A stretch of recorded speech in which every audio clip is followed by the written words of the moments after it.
And two people in the waiting room view. Let me let them in. Admit, Linda Jarrett already admitted. Wendy's back. Okay, come on back in, Wendy. Okay, Wendy's back. So the waiting room works okay. All right.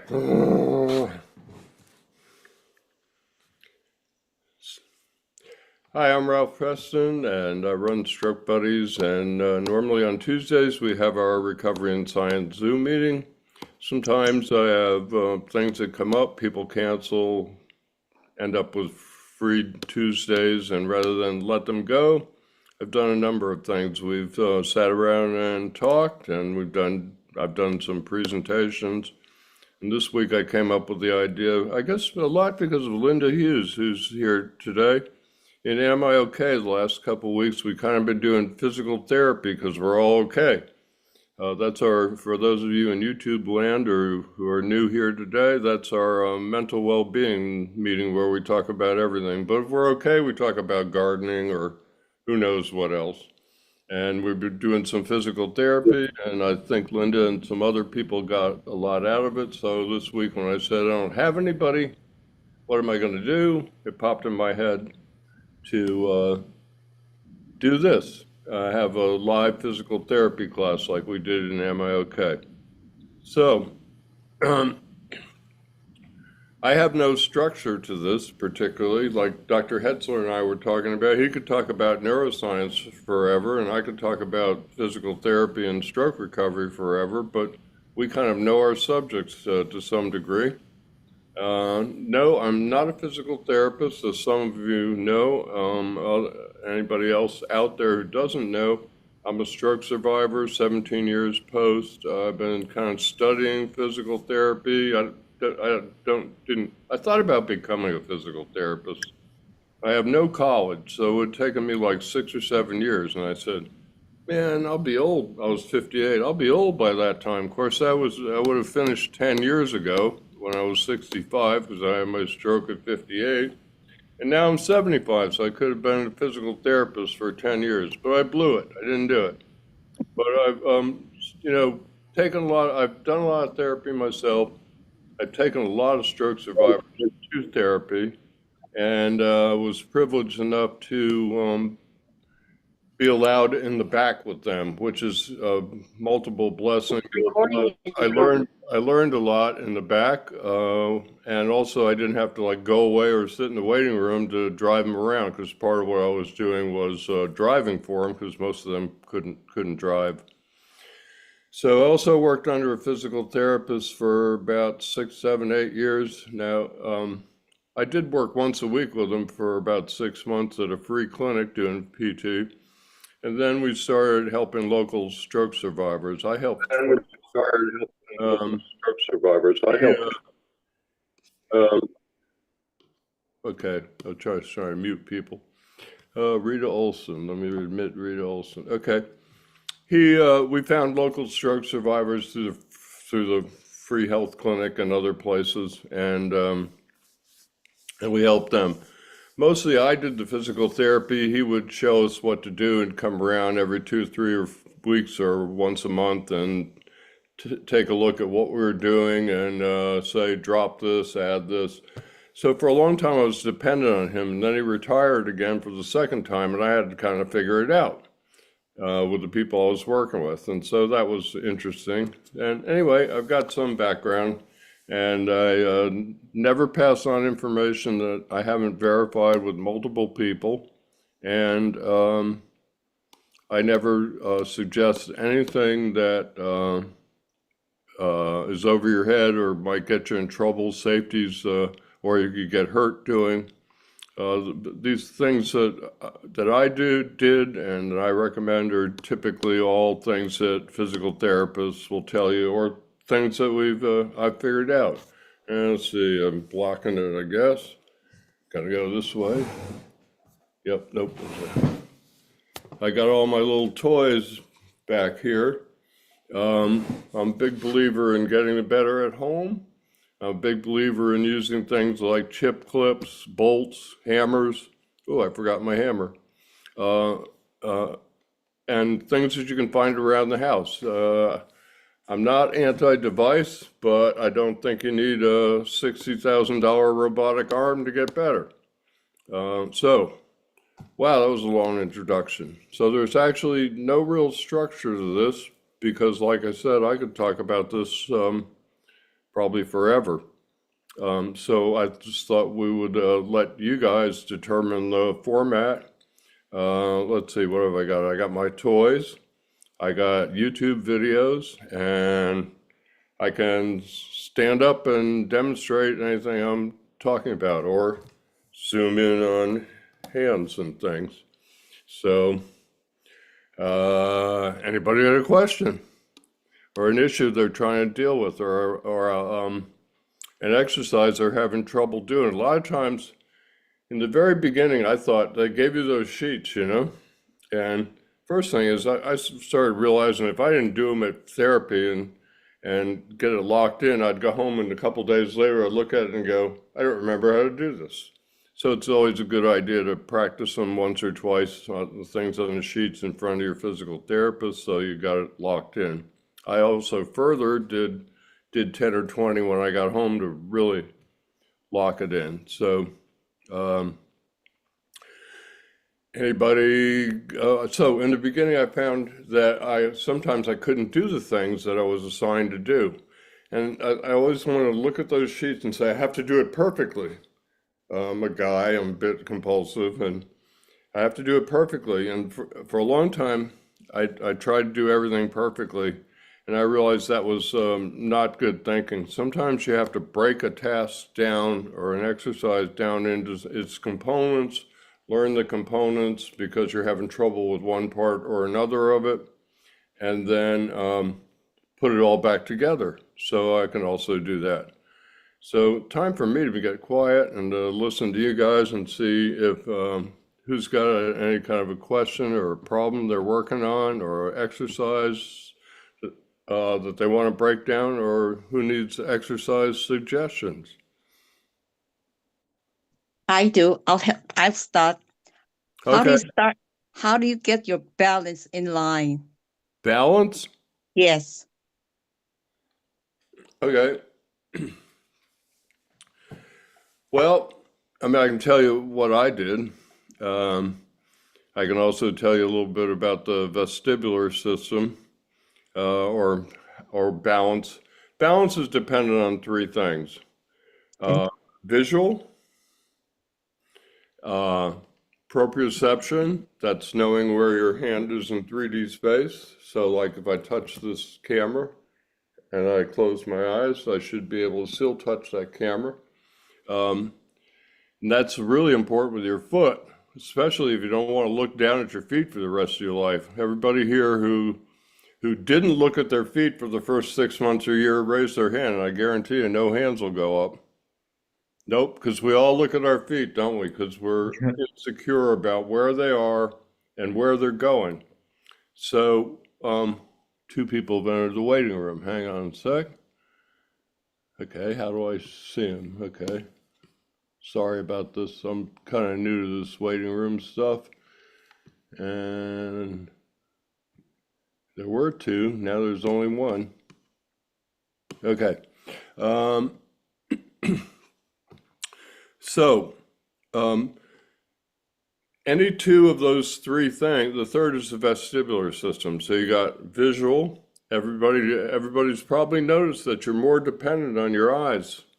If you don't believe me, go out in your backyard sometime in the middle, in the dark, without any lights on, and try walking across the backyard with. Make sure, of course, first that there's nothing in your way because you'll run into it if you don't make sure of that. But I guarantee you, go out there in pitch black dark and try and walk around. You won't walk very fast. You'll take little teeny steps like an old man or old lady because you're scared because you don't know, you can't see. So eliminating any one of those is a bit of an issue. It's the biggest issue if you have damage to your vestibular system, which is a connection between your brain and your ears. Dr. Hetzler would know more about the structure of that and how it works, but basically you got part of your brain and your ears that talk to each other, and fluid in your inner ears that tells you whether you're leaning or falling, leaning one way or the other, or about to fall over. Linda Jarrett's back in the waiting room. Okay, admit. So, if you've lost your vestibular system, and I'm not sure about this, maybe Dr. Hetzler knows, I believe the parts of the brain that talk to your ears are somewhere in the back of the head. I don't know why I think that. No, that's not correct. Okay, see, I've learned something every day. But the vestibular system, which you're mainly talking about, there are three what are called semicircular canals on each side of the head. They're in the inner ear. Mm-hmm. They're not part of the auditory system, but they're connected in the bony labyrinth in there. So you've got these bony structures, and there's fluid in the semicircular because they're almost complete circles, and there's fluid that allows you to tell uh, if your head is up or sideways, and you have some other chambers in there that tell you about acceleration, moving forward and backwards. Those are not in the semicircular canals. But vision is the most important. There's a classic paper in psychology called Vision Dominates Touch. And frankly, vision dominates everything else. We rely on vision more than anything else. And what you see determines what you feel. For example, if there is a pipe in front of you, it's straight, but you're wearing glasses that makes it look bent. In a horseshoe, if you run your hand across it so it looks bent, it will feel bent because your vision is telling you there's a bend in it. That's the way you feel. Right. Just like if I've been drinking water and I accidentally pick up the tea, it'll taste like water. Or if I've been drinking tea and I pick up the water will actually taste like tea for a split second. I read somewhere, Dr. Hetzler, you can confirm or deny this, that our brains, our visual system, our eyes, occipital lobes, and all the energy involved uses up something like 40% of the total energy that the brain uses? Well, Maybe not. your vision and areas of the brain associated with vision take up about, I think it's more like about 60% of the processing. Okay. So it's vision is very, very important. And that's why a stroke that damages some sort of that visual information can be very, very devastating in terms of your consciousness and behavior. Okay, so back to how to regain your balance. There's not much you can do if your vision is affected or your vestibular system's affected. Hopefully you don't have both of them affected because that could be a real problem because again you need my understanding is you need 2 out of 3 to have some level of balance. So one of the things to do, of course, is work on proprioception. I did a lot of foot placement exercises after my stroke.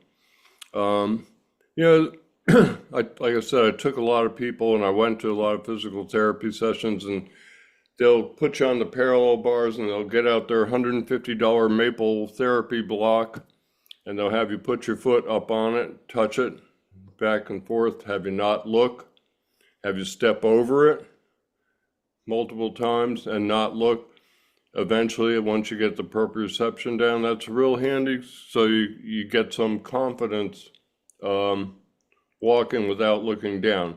Now, I don't know about any of the rest of you, but it took me forever, even though I got the proprioception back, it took me forever to train myself to not look down. In fact, in the beginning, I looked down like this, and then like that, and then like that, and then like that, but it took a long time, several years to get back to here. Actually, I ended up walking on the local beach and holding my chin up, because if I didn't, my head would drift back down. I'd hold my chin up and walk. I don't know what people thought who were walking by me, but I don't really care. And I would focus on the horizon. The beach is a really good place to focus on the horizon because it's very far away and right at the dividing line between earth and sky. So, but the exercises that I did, other than working on proprioception, I would do weight shifting to start. Weight shifting's pretty simple. Let's see. So you basically just, you start out, well, it's also good for weight bearing, weight shifting. So you just start out by just trying to shift your hips. Of course, you have a grab bar or something in front of you. I don't need it. I'll demonstrate this with a chair because I always believe in demonstrating safety. You should always have something that you can touch in case you go, whoa! Anyway, I'm going to get it out of the way because I realize it's probably blocking my feet. And so you just start out just literally, well, most guys can't do this, but women can certainly do this and shift your hips. And then you can start just moving your whole body instead of just your hips. And onto one leg, onto another. See, when you're doing this, you're challenging that whole left-right thing. Frontwards, forwards, and backwards is another one. I don't tend to want to fall backwards, maybe because I've protected myself over the years. If anything, I would tend to lean forward and want to fall forward. Anyway, this will work on your balance left to right. And, what you do is, as you get better and better, of course, you got your grab bar here. If you need it, you start lifting up a foot. And then, then you get into full-blown weight shifting, where I'm taking my whole body out over that foot. So that's one. Let's see if I can demonstrate this. Another one I did is, imagine this is a corner of the room, like over there where I can't get to it behind the chair. I would put myself in the corner of the room. This is what I did to work on not falling forward. And of course, if you get any kind of trouble, unless you lose your legs out from under you, that would be big trouble. If you, are testing leaning forward, you don't want to lean too far forward because you can fall forward. But I did it in the corner of the wall, figuring I could always lean back. And if I was having real trouble, I could lean back and just collapse on my butt. And that would be a lot better than doing a face plant. So I just literally, I'd do circles, lean forward, even lean backwards. Jeez, I have a hard time leaning backward. My brain just says, don't lean backwards like that. And it's telling my muscles not to do it. So those are a couple of things that I did. The more proprioception you have, the better. And I've learned to pay real strict attention to the verticals and the horizontals in the world. Like if we look around here, well, you can just look. Wrong side. I always do the wrong side. You got verticals and horizontals on all the doors. The corner of the room is a vertical. There's lots of verticals and horizontals, particularly around in your home. So they're very useful for getting a reference, because if you start heading like this, I'm noticing all the verticals are no longer vertical. They're heading that way because I'm heading that way. So trying to think if there are any other. Oh yeah, I also stood on my affected leg only and tried to balance. holding on the grab bar at first, trying to let go. You know, when you're trying to learn balance at the counter, I have a grab bar.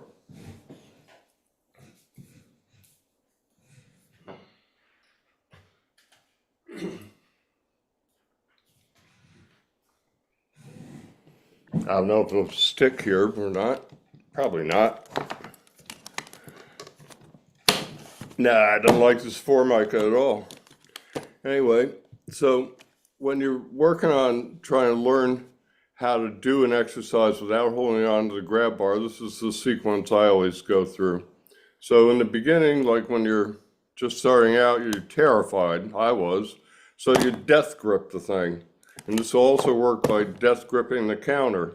Or all these things will work without a grab bar. I happen to like these things. They're 15 bucks.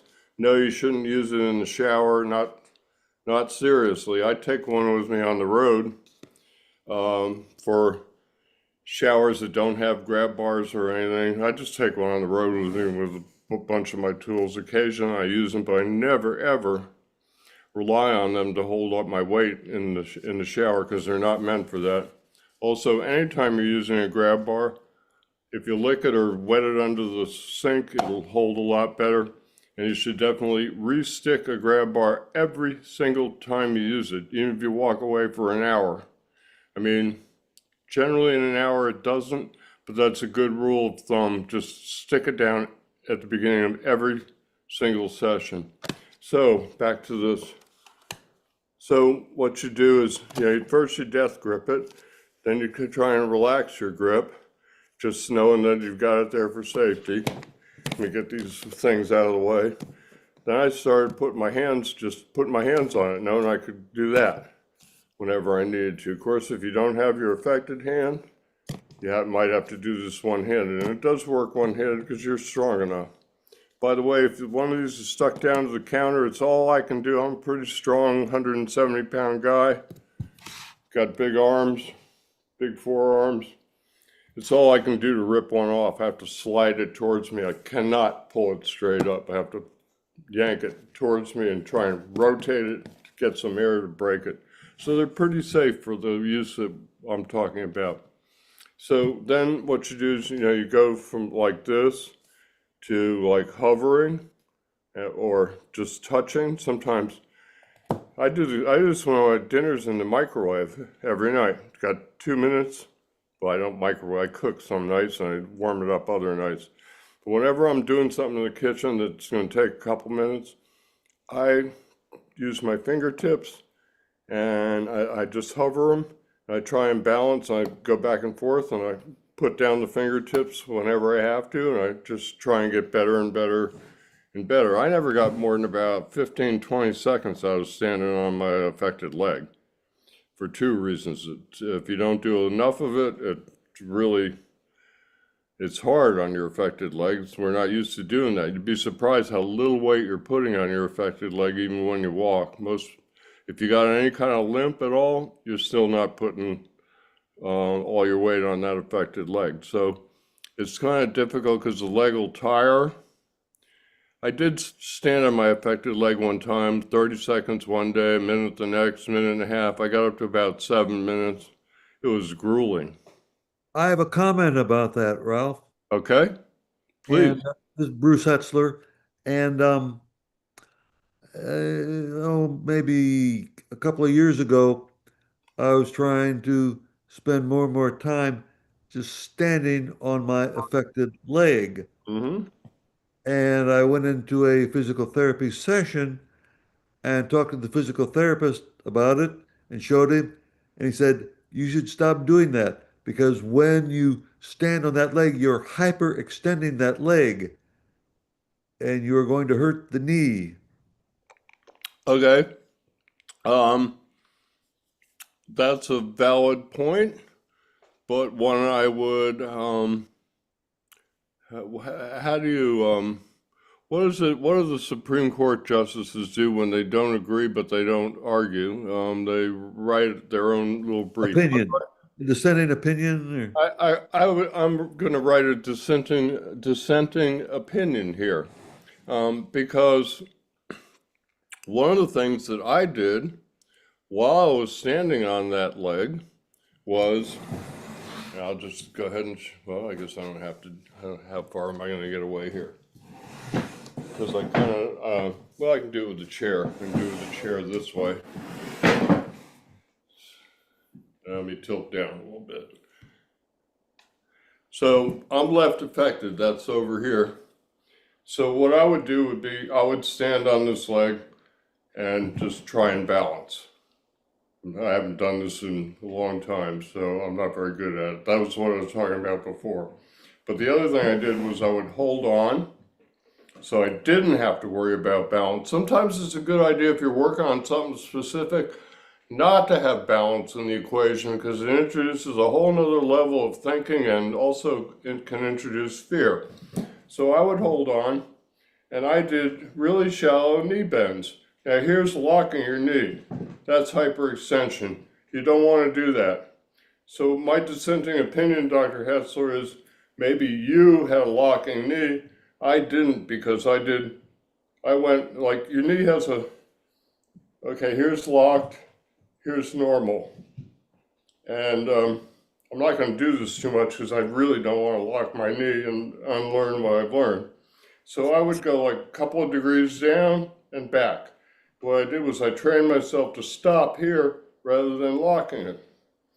And so, Question for you. How long did you work on that for? I have a question on progression of that, how what you're long, talking about. I'm sorry, I moved away from the speaker, so it was, how long did I work on that? Yeah, my question is like how you progress from like, how you show the grab bar, like, you did the touching technique, you know, like how long did you stay on that, then progress to like 30 seconds or, 2 minutes? How'd you progress to that? Like how long did you stay in those stages? Because the question for the survivors is like, do you know, like if you keep on doing it, like let's say you did that for like 3 months at a time, whatever it was, whatever the time frame is, like you always have like inner question of like, is this working for me or not? Like you just keep on going. Should I keep on doing this exercise because I've worked on it for 3 months, but I didn't see any results? You know what I mean? So I'm just wondering like, how do you progress in stages of like time frame to like let's just say you got to 7 minutes. Did Okay, that did I explain that question right? I'm sorry if I no, didn't. that's okay. Sorry, I thought you were done. Um, Yeah, go ahead. okay, so my original answer would be 17 years, and I'm still working on it. I will also have to admit that I don't do as much physical with everything I do, running the groups and putting on meetings and such, and I'm trying to have a life that's cutting into stroke work. I don't do what I should be doing every day. Um, so like, I'd come and do this and I'd stand and I balance on my leg. I haven't done it in a year. Okay, another thing, so always, I think it's a lifetime process, and I did a motivational speech on this, just trying to teach people about acceptance that it's a lifetime event. And I called it "In for the Long Haul" because I think we're in for the long haul.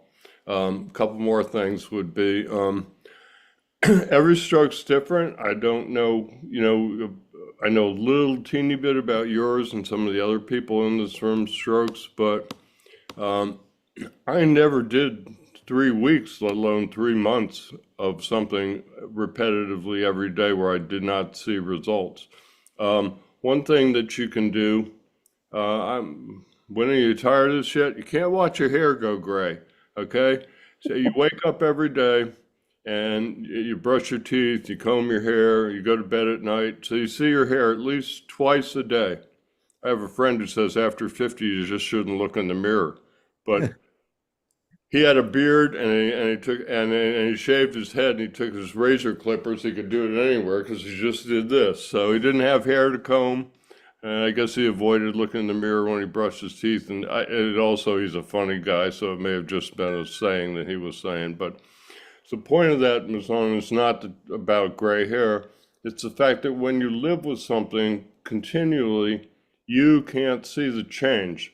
So what I did was I would keep a little notepad. It's like when I was standing on my left, I would stand on my left leg until I started to feel it. Well, also if it starts vibrating and you get into like, muscle stuff, like where you're stressing the muscles, stop.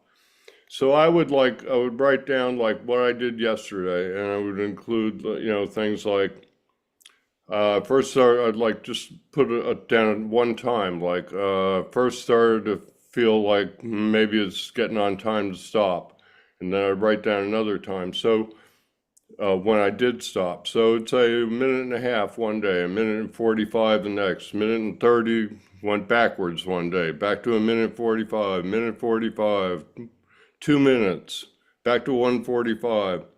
Because guess what? Progress on stroke recovery is like the stock market. We can go look at the stock market right now, and it goes like this. What you want to make sure of is that the curve is going up.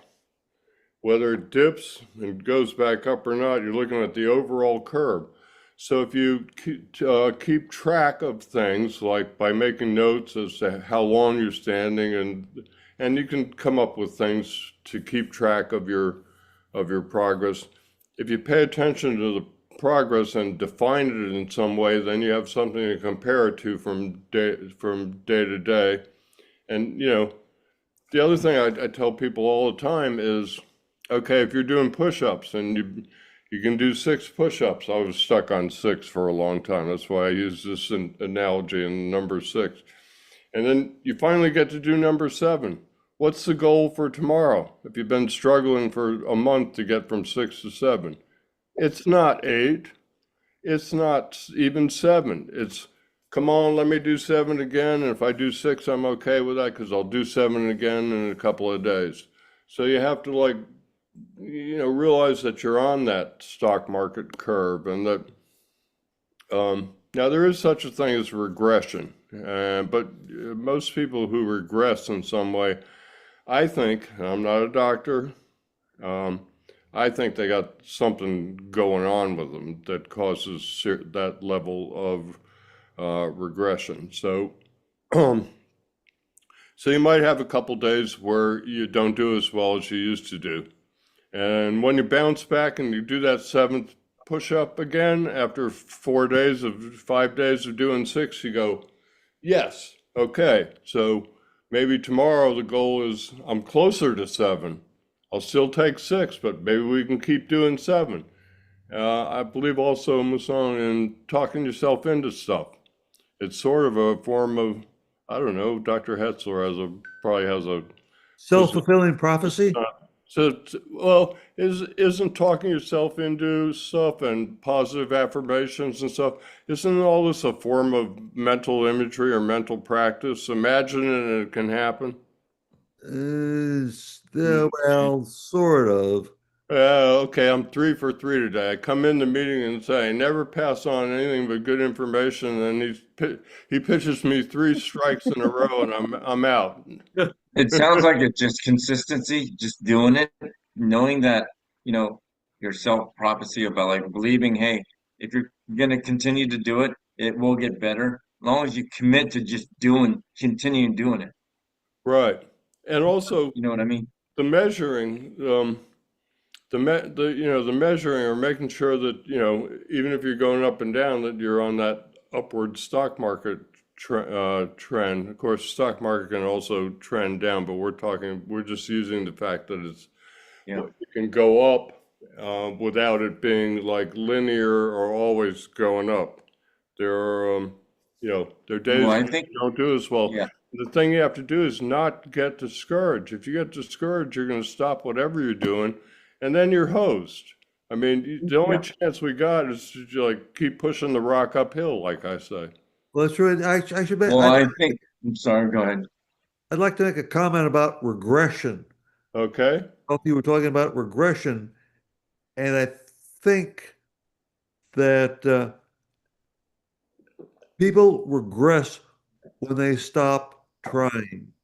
If you stop going to physical and occupational therapy, or if you stop doing the exercises at home, you will regress. Mm-hmm. Will just happen. It's not because you're defective or you had a especially bad stroke. It's just that when you stop putting the effort in, you don't just stay there, you regress. So you have to put the effort in just to maintain where you are. I would agree. Some people actually regress. And see, the other thing is, so somebody who runs the groups, I can come in and say anything and nobody can kick me out, but it's not a good idea to say certain things to some people, which is, the comment there would be, well, you lazy bum, you're not doing what you need to do, so of course you're going to regress. Of course, I would never say that to anybody, but when I see the posts about regression, I wonder what, I wonder if they stopped. And I earlier admitted that I don't do what I need to do, and I'm here to tell you, like the first winter is when I really, really noticed it because I'd had my stroke in April, and by the time winter came, and I lived in North Carolina mountains, so it was a lot colder than the South Carolina coast. It's not like up north, but it's still, it snows, and here we get a snowstorm every 15 years. So I couldn't walk outside. I ended up buying a treadmill that winter, but during that winter, the first couple months before I got the treadmill, I noticed my walking was not near as good. And even with the treadmill, because it's a different kind of walking, when it came springtime and warm enough to walk outside, my walking was not as good as it was when I stopped walking outside in the fall. I got to 15, 20 seconds standing on my affected leg. I just demoed it and got about 4 seconds. So you definitely will Progress. regress somewhat from not doing what you need to do. I try and tell people, I tell people I do a maintenance level, and I suppose I do to some degree because I stay active. I drive, I shop, I walk occasionally. What I really need to do is get up every morning before it gets hot and walk for a mile or two, what I call pattern walking, good walking, where you're thinking about it, you're doing nothing other than walking. Because it's one thing to walk around Walmart and putting celery and carrots into your shopping cart, and that's great. And shopping carts make excellent walkers for those who are still using walking devices. You just put your cane in there, grab on, you can't hit your shins. They're the best walkers out there. But you're not paying attention to things like when I intentionally walk or pattern walk, I pay real strict attention to like landing on that heel, pushing off that toe. I try not to exaggerate anything because I learned when you exaggerate things, well, I wasn't doing that little flick of my foot forward that comes with your knees. So I started exaggerating that. Well, damn, within a week or so, I got it back, but it was too much. Guess how long it took me to tone it back down? About 3 months. So I've got to be real careful about exaggerating. Also, got to be real careful about any bad habits because I found bad habits take longer they take like the same thing, 1 week in, 3 months out. You can learn a bad habit in a week or two and take a long time to get rid of it. That's another reason why if your muscles start shaking or if you're doing something, with fine motor skills and whatever you're doing, if it falls apart, stop.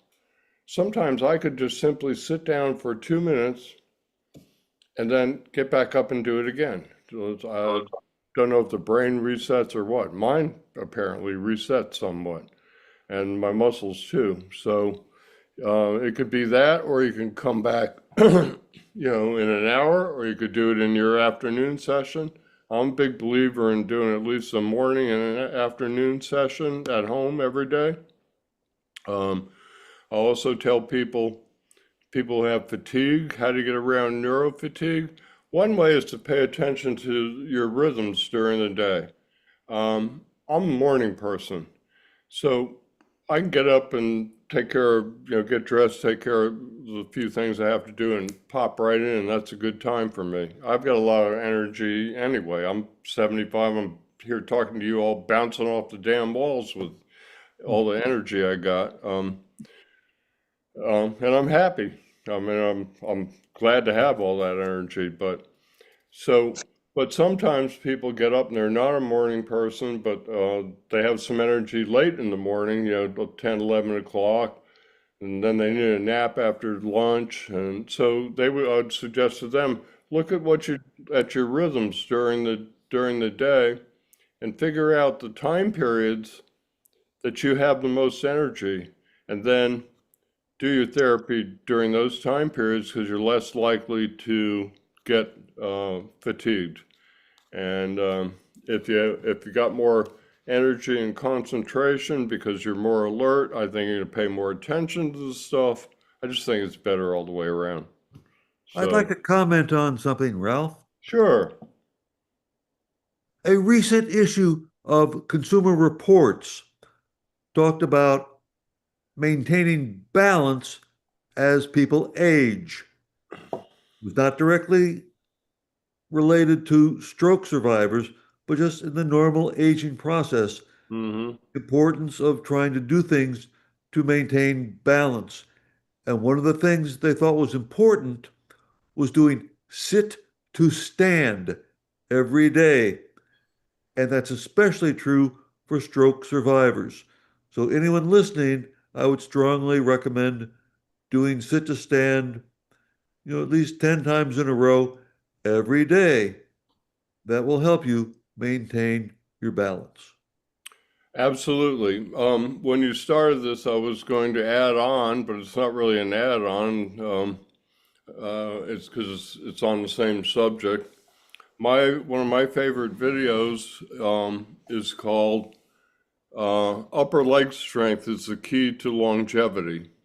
Okay, and one of the reasons, actually, there are two, at least I think there are three reasons. I remember in two of them right now, and believe it or not, and they recommend sit to stands, and I'll show you how to do a proper sit to stand in just a sec, and some of the physics involved. I'm a big believer in physics.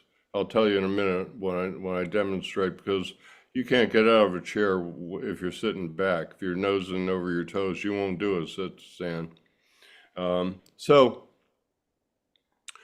the number one reason was if you can't stand up or you have trouble standing up or you fall down or you have balance issues, you tend to sit around, you tend to not go out, you tend to not socialize. So when they actually did scientific studies on this, the lack of socialization was they found to be the biggest issue because we're social creatures.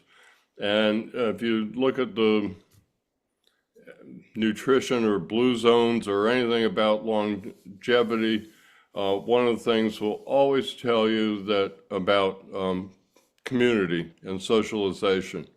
It's the one thing they told me that I wasn't doing, well, that I wasn't aware of because they said eat better. I'm already a vegetarian for 40 years when I had my stroke. Exercise, I had my stroke on an exercise bike. But the one thing that surprised me was don't sit around, get involved in community. The other, of course, is the fact that if you have strong legs, you don't fall, and falling is the number one cause of accidents. I don't think it's the number one cause of death in older folks, but it's the number one cause of accidents. So upper leg strength is the key to longevity and also to stroke recovery. So let me see what I need to do to get this right. Well, I could put the chair back here on the.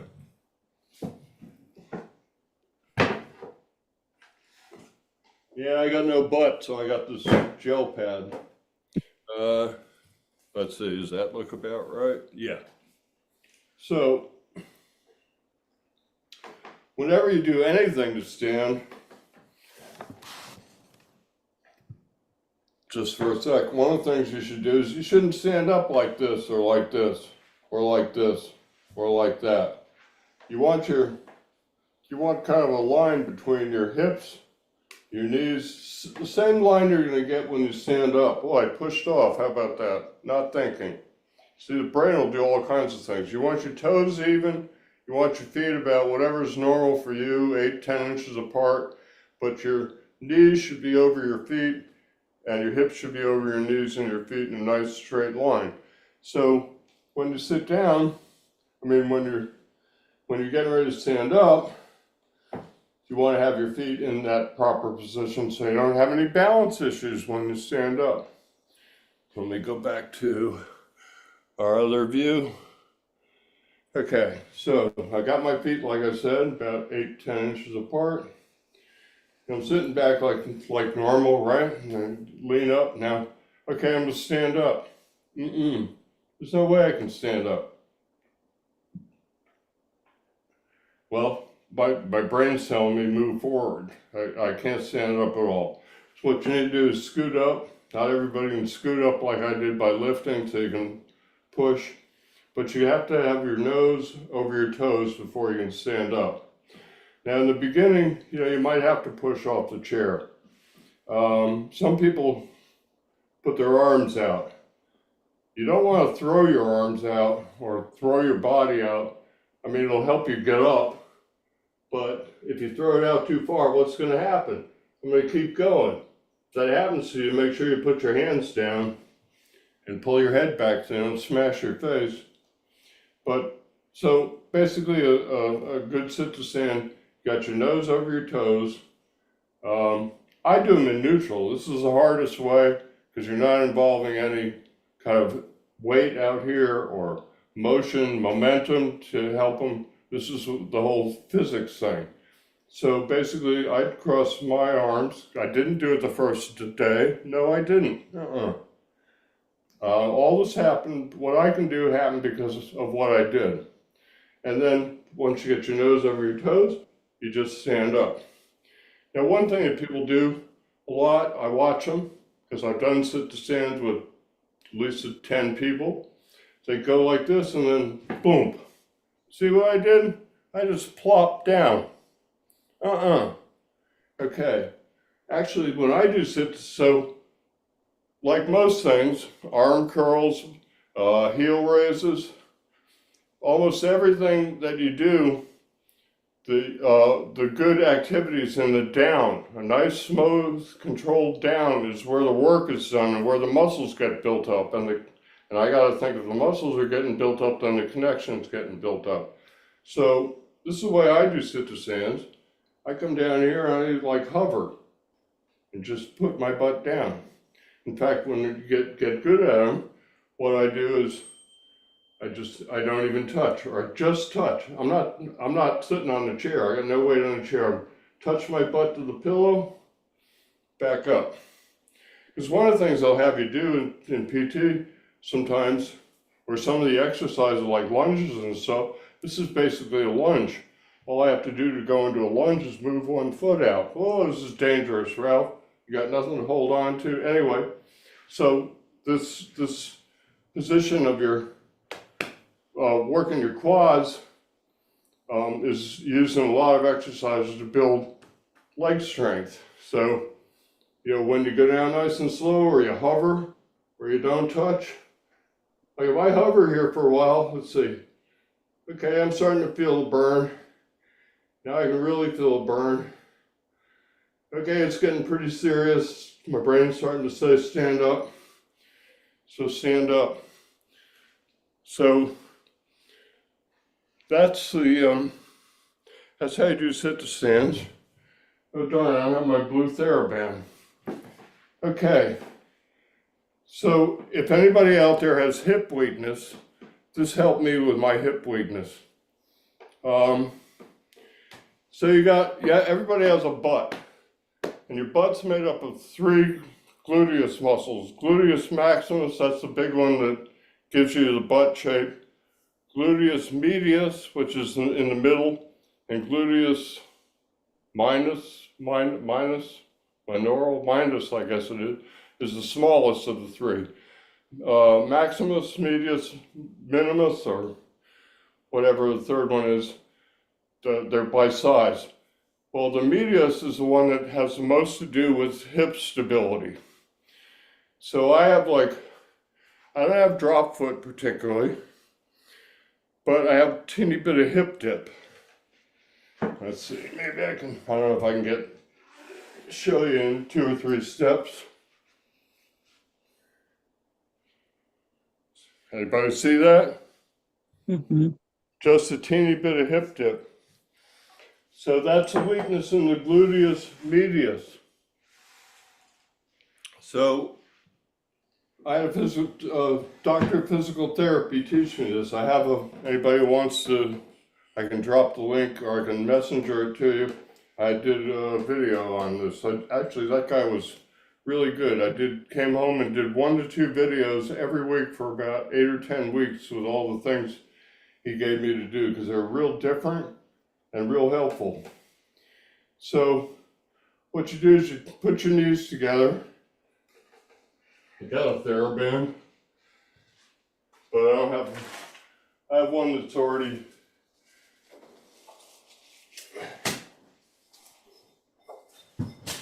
don't put your TheraBands under your weights.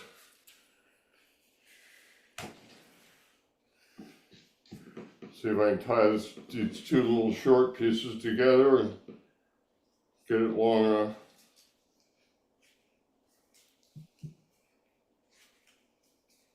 Oh, come on, Ralph. You ever notice that when you try and do things in a hurry, it doesn't work? May as well just slow down and do it right.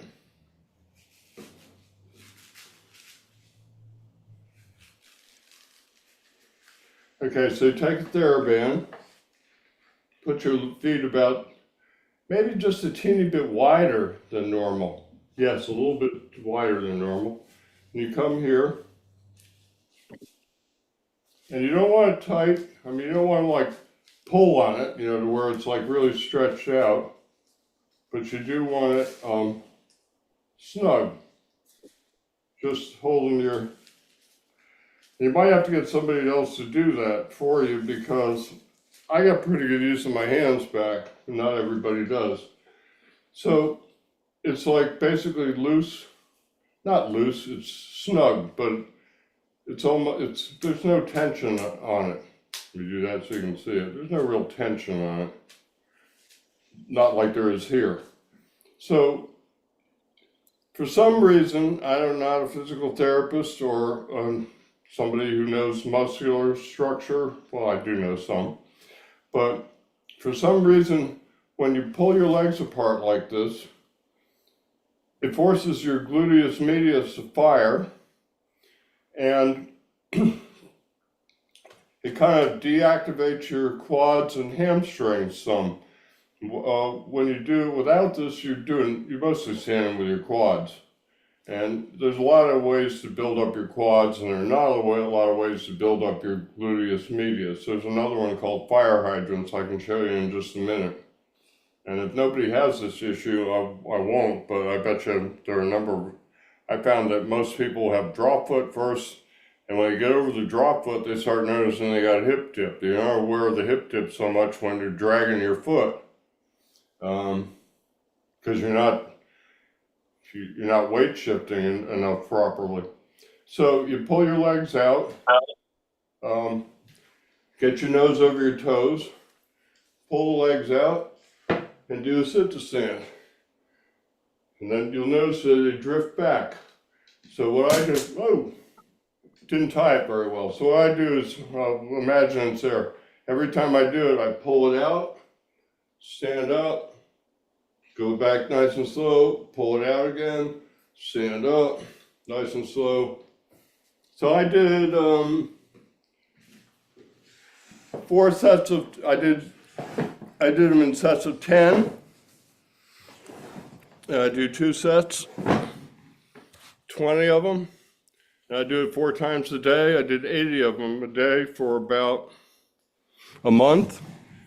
And I had hip pain at that point. I've had no hip pain ever since, even though I haven't done them I do them occasionally, but I haven't done them regularly or anywhere near like 80 a day.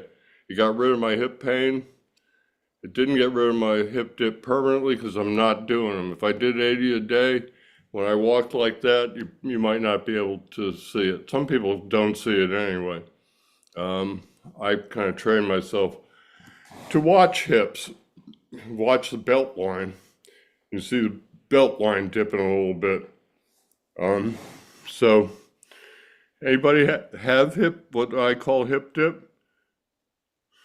Yes. Yes? Do you want to see fire Yes. hydrant? Yes. Okay. Let me try retying this. That's interesting. Oh, that's why. It broke. It didn't come untied. It ripped. My TheraBands are old. Why, there's a piece of a red one that I threw out stuck on there because they were all stuck together. Anyway, I'll get my blue and yellow ones out for next time. No, missed the chair. Oh well. Okay, so how do you do a fire hydrant? I do them at the counter normally. I don't have a counter here. Maybe I should start do this next week at the counter, and then maybe the week after at the kitchen. Because Wendy, I could do those things, all those things I do in the kitchen, like counter lunges. Okay. And so let's see. Let me get the chair back here. Okay, again, you're gonna have to imagine that I got the TheraBand, same one. I do these bilaterally. Let's see. Don't need my head, but we do need my knees. Okay, so that's pretty good. Okay, so what you do is you pull that, imagine there's a TheraBand here, you pull that leg out and you go behind, you go a little bit behind, and they're called fire hydrants is like a dog peeing on a fire hydrant. So you're like lifting that leg up. In the beginning, I'd lift that leg up as far as I can. My therapist told me, if you go to about here, put some tension on there and hold it, you're getting all the same amount of work. So, and then I would do them bilaterally because I was standing on my affected foot there. And one of the things you really want to do is do them on standing on your unaffected foot or leg where you're doing them with this affected leg. And hold them and back in. It's a pretty simple exercise. And both of those work because they both build up that gluteus medius muscle. All right. What other questions we got? This isn't as easy as I thought it was going to be. You know what it is more than anything? Brain. I feel it in my brain a little bit because I'm doing things that are outside my, John Loomis isn't here anymore. They're outside my comfort zone. That's the name of his whole, and okay, Linda, you got an alarm going off. Haven't heard anything from Linda. Usually she chimes in. She just did chime in, didn't I she? have a question for Dr. Hessler, if he's got Sure. a second. Sure. Can I get your opinion or thoughts about hyperbaric oxygen therapy? I really don't know anything about it, so I really Okay, can't say one way or another. but oxygen and blood flow to the brain still will help promote and heal. Well, it is important. Neurons that are more active use more oxygen. That's the whole basis of the fMRI, functional magnetic resonance imaging, images of the brain. In fMRI recordings, what they're looking at is blood flow to different parts of the brain. The parts of the brain that are the most active use the most blood, and that means they get the most oxygen. So the fMRI recordings are recordings of oxygen usage in various areas of the brain, and that's reflected by the blood flow to those areas of the brain. What happens if the other side, what happens if there's parts of the brain that doesn't have any blood flow? Will they ever recover? Well, uh, well, I mean, that's the whole basis of a stroke. You know, when you have a stroke, it's because of loss of blood flow. And the extent of the damage depends on how long the blood flow stops and the extent of the loss of blood. So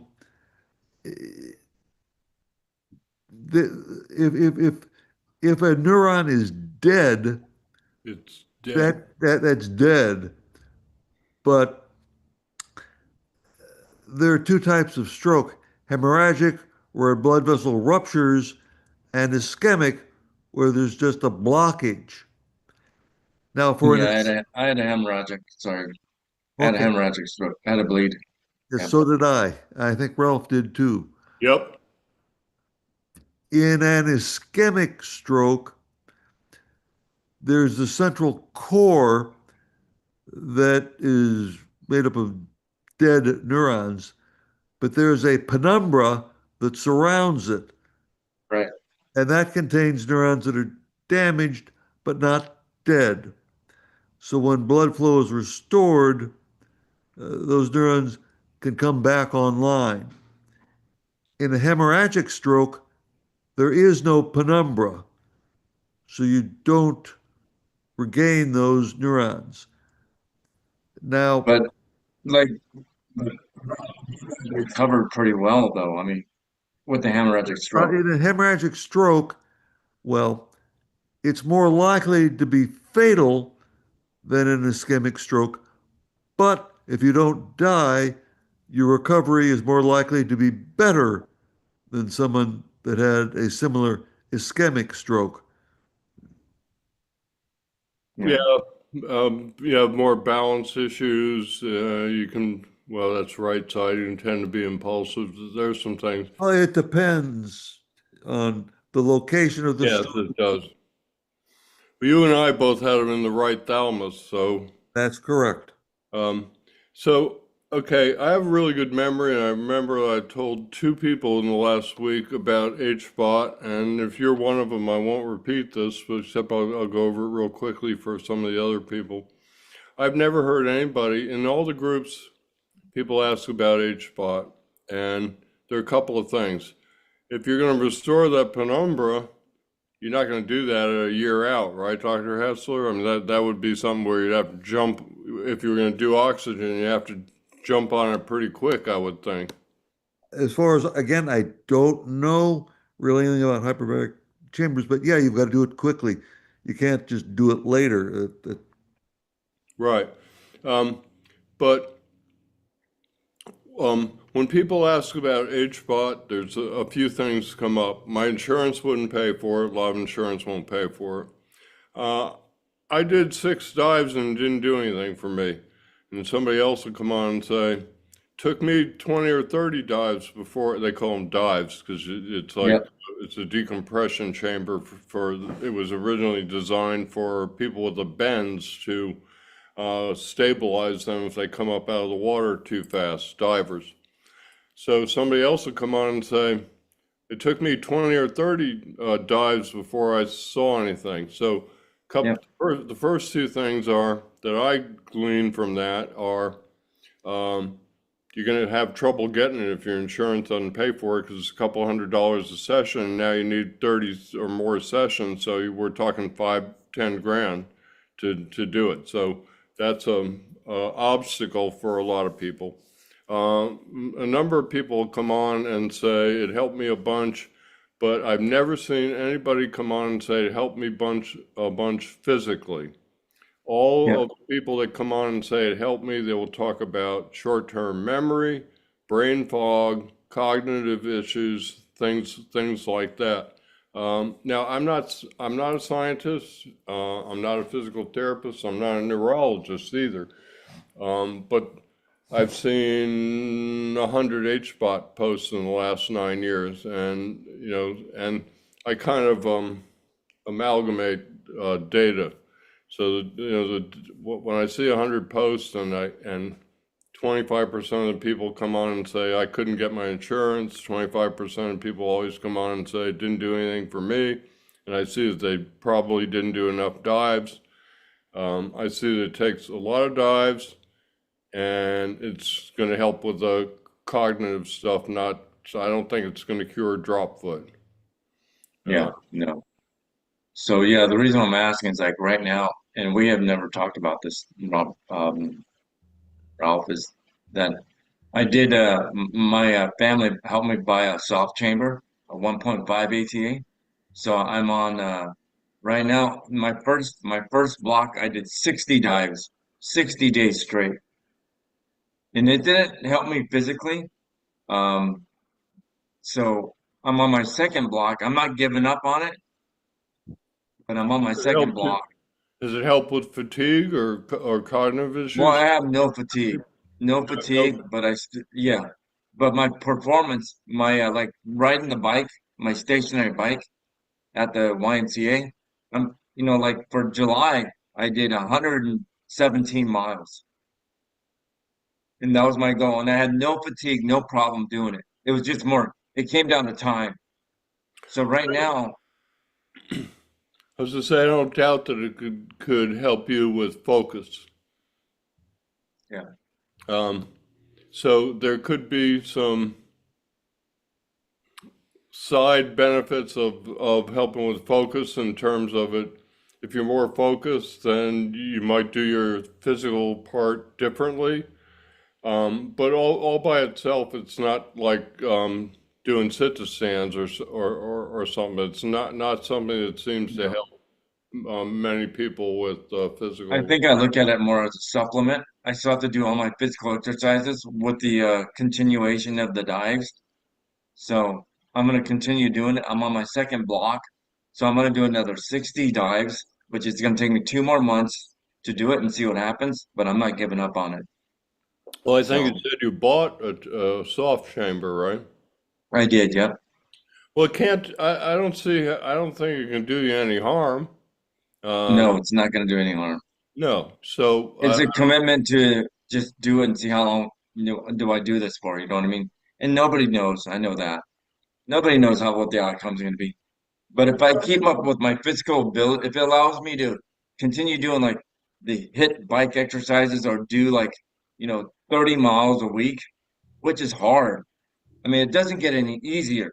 Doing 9 miles in 20 minutes, at nine resistance it's not easy, but that's what I'm continuing to that's do.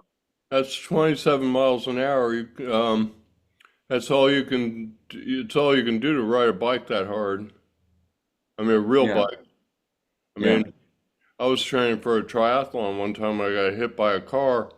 And I was doing a 25-mile turnaround out 12 and a half and back, and I hit the 12 and a half mile mark at 29 minutes, so I was going to do over about a little more than 26 miles. Now, when you're in a pack on bicycles, you can ride 35 miles an hour because of the draft effect.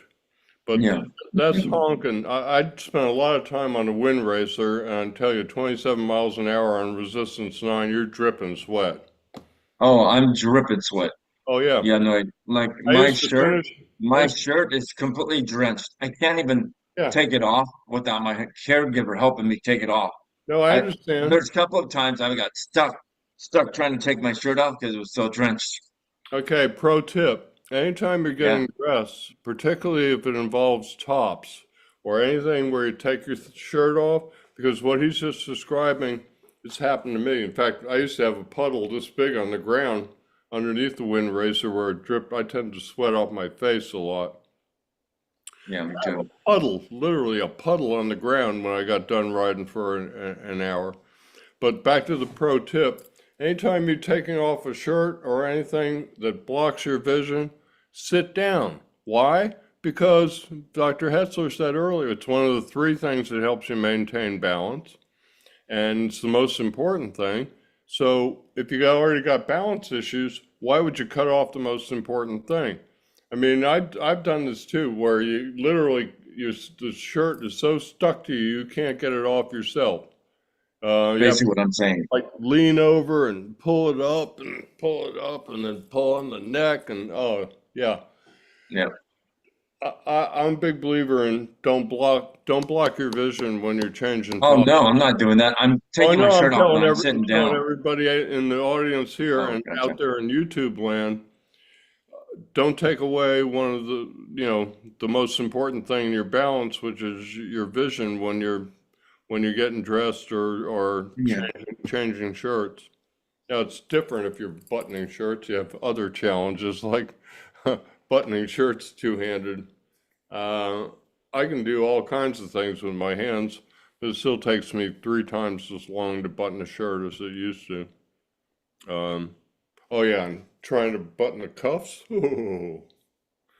Hmm. Yeah, buttoning the right cuff with the affected hand only, that's a trick. Of course, what you can do, even though I got big hands, I can do it in advance and push my hand through. I always try, rather than adapting, to try and learn how to do it again.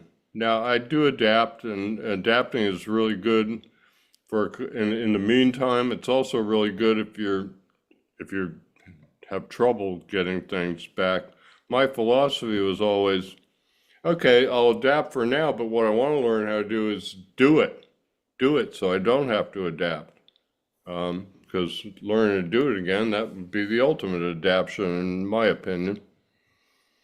So, Hey, Ralph, I got a question. sure.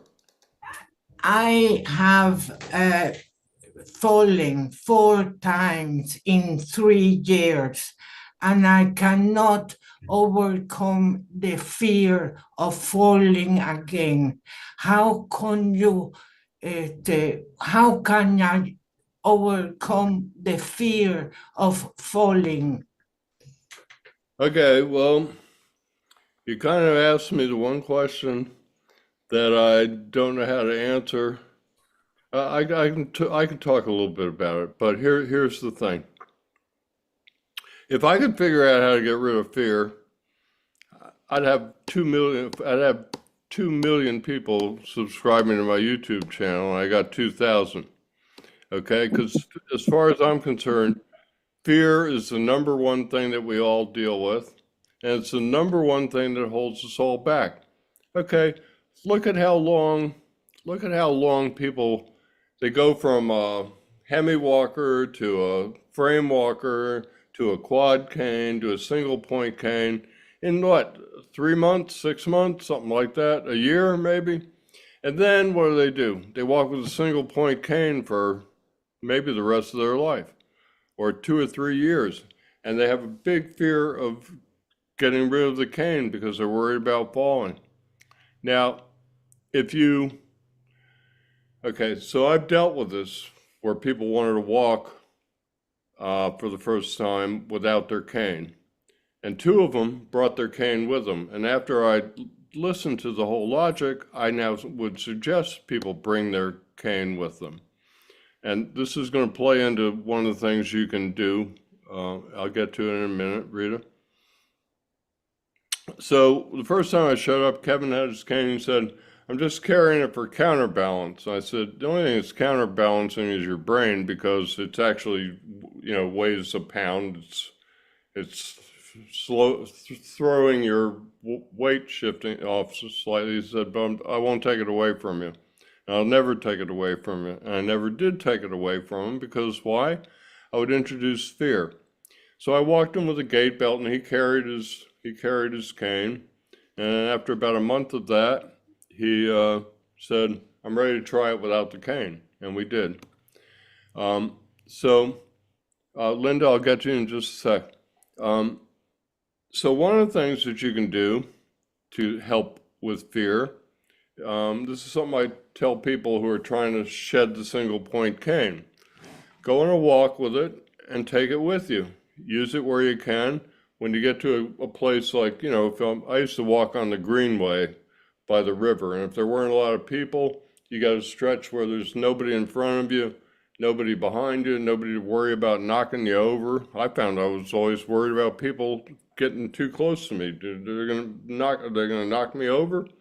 Anyway, so you get someplace where you feel comfortable, and you start walking without the cane. Now one thing you do in the beginning is move the cane with your affected leg, moving both at the same time, but don't put the cane down. And then when you need to, put it down. Walk some with the cane, walk without the cane. If you keep doing that, you'll build up your confidence. Does everybody know the difference between a 2-point gait and a 3-point gait? No. Okay. Demo number whatever. Here we go. Okay, I don't have a cane here. I gave my cane to Neil Isaac about 10 years ago when I met him. No, it was about 8 years ago. And I kind of regretted it ever since. I don't know, I was attached to it. And I have a cane. I don't have a cane now, so, but I can use this handy dandy dowel like a cane. Okay, can you see me? How far Yes. can I back up? Yes. Okay, so I can back up to here. So this is a 3-point gait. 1, 2, 3. Okay. 1, 2, 3. 1, 2, 3. Okay, now how do we walk? We normally walk, I'm going to exaggerate a little bit, but we normally walk with opposition, right? Yeah. That's how babies crawl. There's a reason babies crawl like that, because they're learning to pattern their brain in opposition, because that's how our brains work. So a 2-point gait, you go like this. Boom, same time. 2, 1, 2, 1, 2. So again, that's 1, 2, 3, 1, 2, 3. The other thing is, see, when you do a 3-point gait, put the cane out and you take small steps. Okay, so watch what happens when I do a 2-point gait. Bingo, I'm taking a bigger step. Yeah. And your cane's supposed to be moving at the same time as your affected leg. You move your affected leg at the same time with the cane Yep, for the 2-point, right? right, for the 2-point. Yeah, because that's going to help you with opposition. I mean, I have an exercise, opposition exercise, where I basically, I got a chair here in case I need it. I just stand there and like you can raise, you just do this.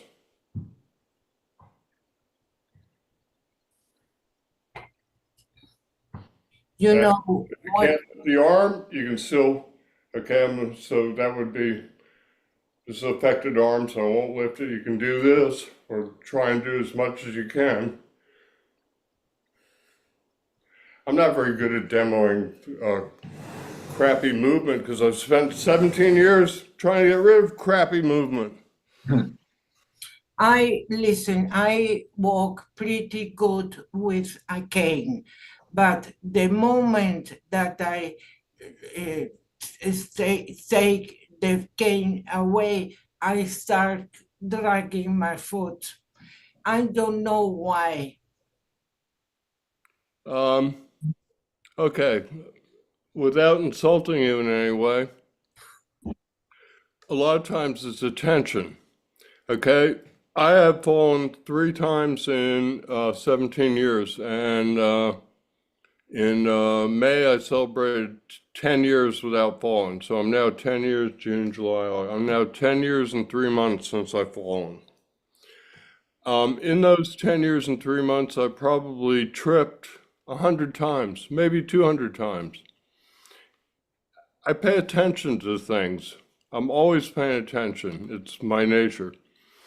One thing that I notice is every time I trip, I'm not paying 100% attention. So I would tell you, I don't know where you've fallen, in the home or whatever, but I will tell you. At home.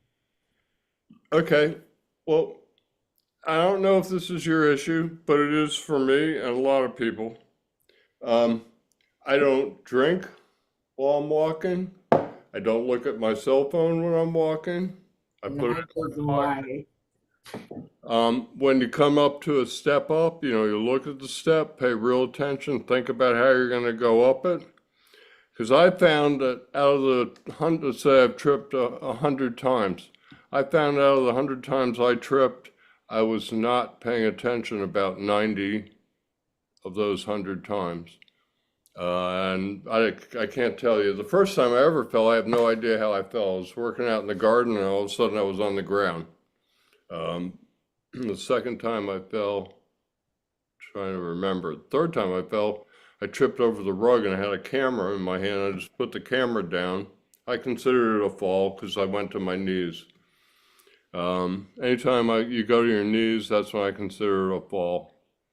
I broke a $900 lens, but I didn't get hurt.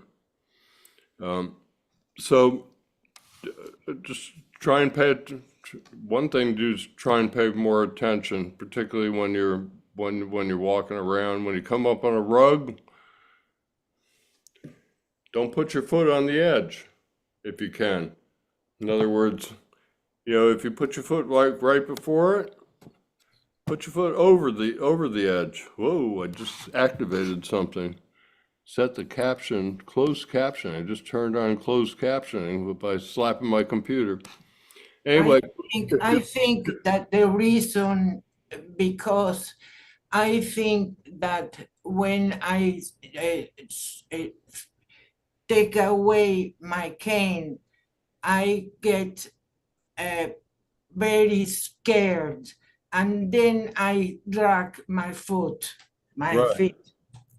Okay, well, the reason I would have 2 million subscribers is, like I said, fear is the biggest thing we deal with. Okay, one of the things that fear does is I can't tell you what portion of your brain it occupies, but now, okay, so if you don't have any fear, you can concentrate on what you're doing with all your brain, right? Now you got fear, you got some part of your brain Exactly. that's being occupied or used by the fear, and you don't have as much attention. So you're not as likely to pay attention to things like, I never put this is a rug, okay? I never put my foot like right here because on the way up you can catch the rug. If you put your foot over the top of the rug, even a couple inches, you can't catch it like you can if it's back a foot or so, you're not going to catch it because you're going to lift it up unless you're really dragging your foot still. So with rugs, the issue comes when you're like close to the rug but not on it. So I've just learned a lot of things like that. Whenever I go over rugs, I pay attention. When I go up one step, I go, okay, you're going up a step, and I pay attention. So, and like I said, I'm not picking on you because this is something that we all do, and I think, and I'm not the neuroscientist, but well, Dr. Hetzler if you're afraid, is that I would assume that being afraid is going to take up some level of brain power and not allow you to have that brain power for other types of processing? Well, that is true, but sometimes physical therapists will stress that it's for some people, in some situations, it's better that they walk safely with a cane than spend a lot of effort and anxiety trying to walk without a cane. Because if they walk without a cane and fall and really hurt themselves, they might never walk again. Even if you don't hurt yourself physically badly, I say you don't want to fall because it's a huge mental setback. Because Yes. guess what? It's like, we spend all this time dialing the fear down. So you get it dialed down little by Right. little by little, and then you fall. It's like putting a burner on high again. That's true. Instead And of being low.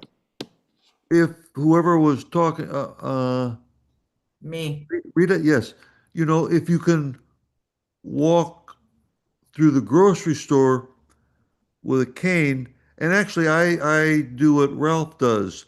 I always go with my wife to the grocery store and I always push the cart. I put the cane in the cart Yeah. and push it while she gets the groceries. So that's good exercise for my legs and my arms. But Right. so now there was a point where I was doing that without a cane, but I fell. In fact, one time I fell and could not move either leg. I spent 3 weeks in the hospital learning how to walk again. So you have to be very careful. And since that time, I have not walked without a cane. I did not want to spend 3 weeks in a hospital again. Well, and again, and I'm not faulting you, Dr. Hessler, but I happen to remember that event because you sneezed. And what happens when you sneeze?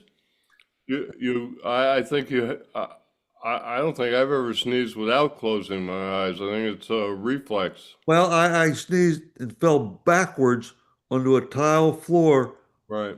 on my left hip, and my left leg is the bad one.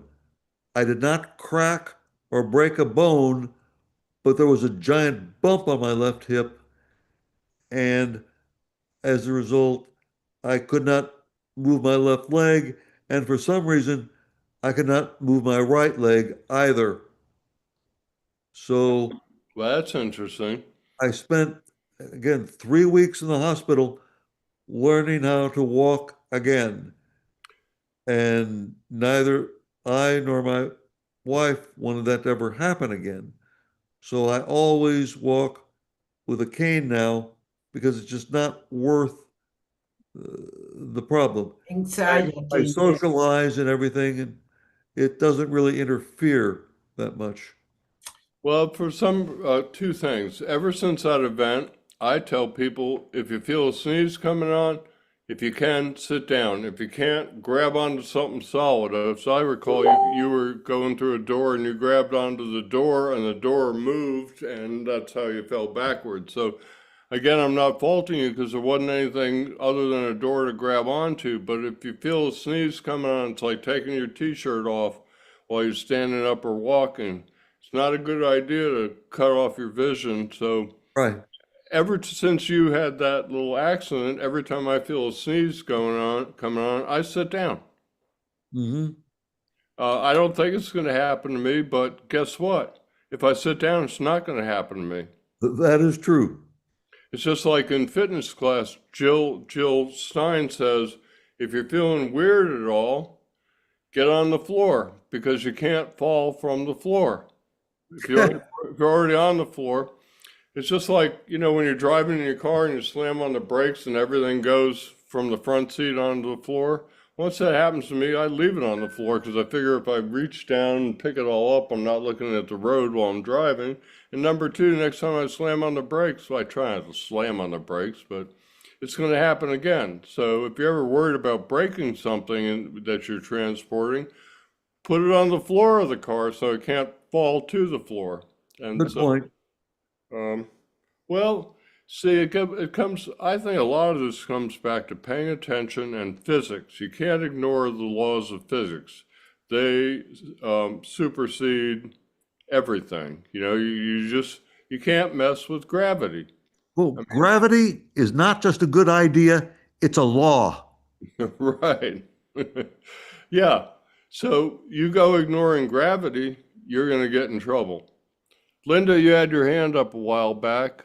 I don't know if we answered your question or if you're still there. I'll ask her to unmute. Maybe she's taking a bathroom break or a bagel break. No, it's lunch. Oh, it's definitely lunch. She's on. Oh, she's on. Yeah. Okay, she's on now. Great. Thanks, Rita. I have to hover. Are you looking for me, Ralph? Yeah, you had your hand up a few minutes ago.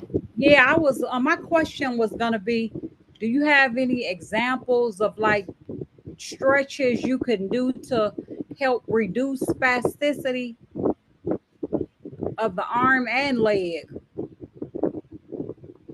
Well, yeah. The reason I'm hemming and hawing is everything in. I got 4 major playlists of exercises, or 5. Yeah, on YouTube, right? Everything in walking better, everything in hand, everything in ankle, everything in shoulder, and everything in my iPhone live videos. They're all exercises. Most of them involve some kind of stretching. Here's what I think. This is what happened based on what happened to me and observation of other people.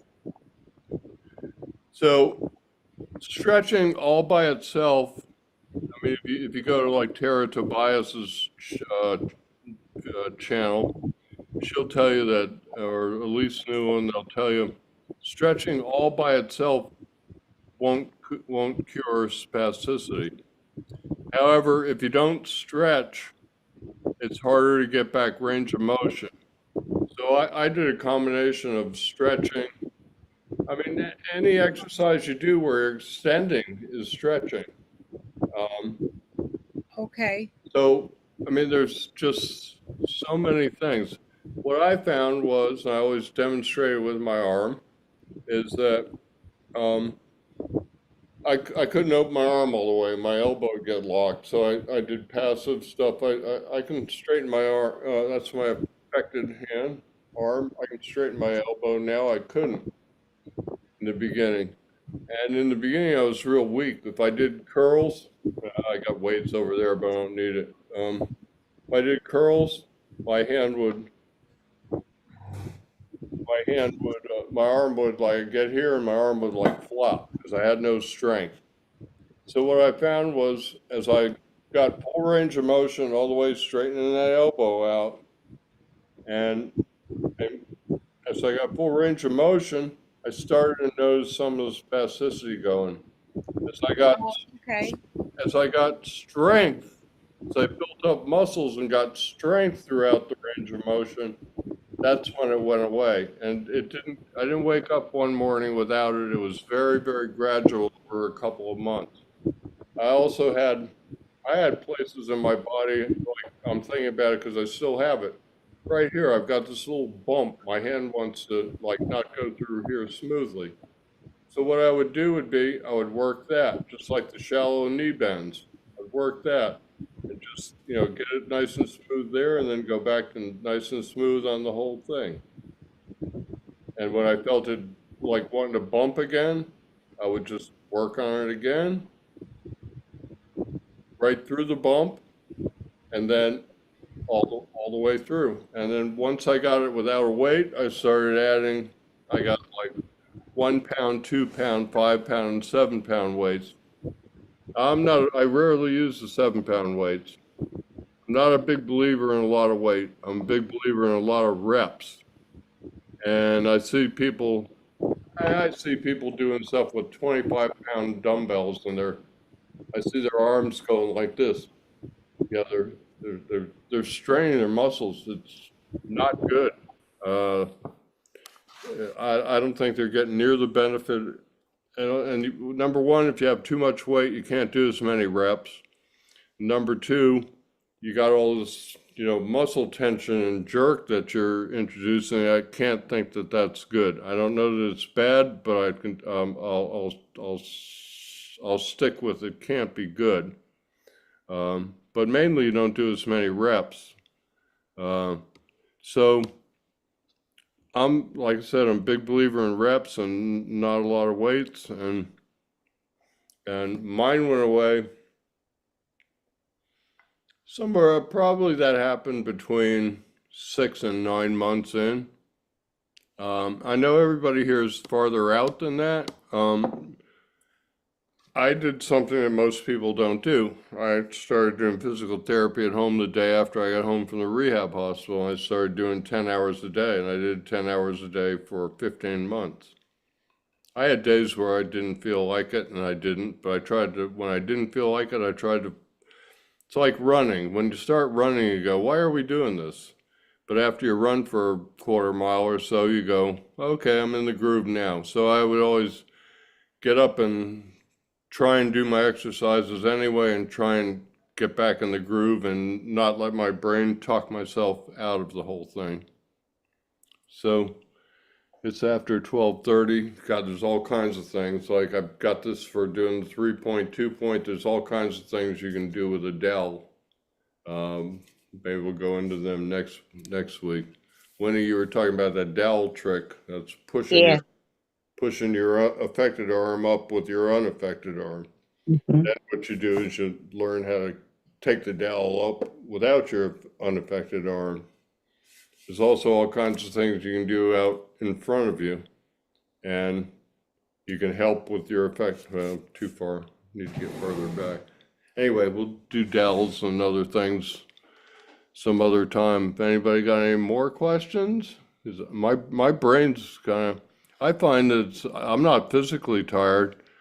What happens is I start doing all these exercises and thinking about everything, and like my brain gets tired. And I'll sign off here, and 5 minutes later from now, I'll go, "Why'd you do that? You're fine. You're fine now." I don't know. My brain resets somehow. I'm lucky that way, I guess. Anybody got anything? Yes, but it's too heavy for today. Too much for today? No, I wanted to talk to you about core. Core? Okay. Yeah. Well, we did an hour and a half on core one time. Yep. We can talk about core and Dells next week because I'm pretty sure there are going to be at least 3 of these. And let's see, now the 19th, the 26th. It could be then the 3rd, no, 12th, 2nd. We could have 5 of these. There could be 4 more before I have a guess. I'm going to try and fill in, but I don't know. So there'll be time to get to core and Dells and everything. Basically, Okay. I'm going to try and answer everybody's questions. So it's going to depend on what people ask. So bring it up earlier next time, Dr. All Hess. right. Ralph, I'm going to have to sign off now. I'm trying to sign off too and have. Okay, well, before I sign off, I've got a question for you. Okay. You said you're a vegetarian. I'm a pescatarian, but yeah. Okay, here's my question. Do vegetarians allow their children to eat animal crackers? Yes. Okay, with that, I'm going to sign off. Goodbye, everyone. If you're really strict, some of them have lard in them, so they're not totally vegetarian, but depending on the oil. Yeah, Goodbye. I do it for health reasons. All right. So see everybody.